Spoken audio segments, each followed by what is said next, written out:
Back in 2010, 2011, when I was living in Atlanta, one day I was in the airport making my way towards my gate. I was going to China. More specifically, I believe I was going to Beijing.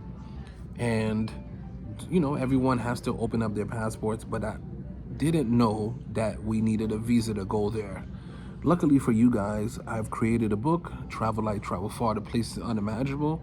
One of the things I list in the back of the book is countries in which Americans need visas for or don't need visas for. So you're lucky in that aspect that you could just use it as a reference when you're selecting where you want to go. So if you need a book, let me know in the comment section and I'll be in contact with you. Here's another thing. Do we still need a visa for China? So after all these years, 15 years ago, we still need a visa to go to China. But there is a loophole in which if you are going in transit, if you will, so you have about 3 days.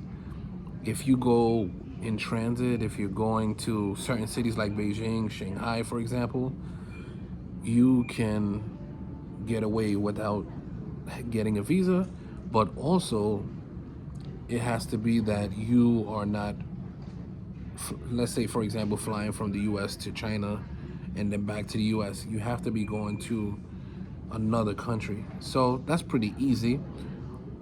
If you are going on a trip to China, just form another trip to go somewhere else in Asia as well. This way, you fulfill that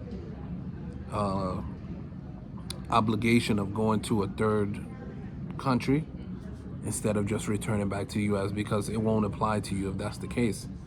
They want to see that you're going onwards to somewhere else, and that way you don't need a visa, especially if you're within the 72 hours span. So yeah, hopefully this is helpful. Peace.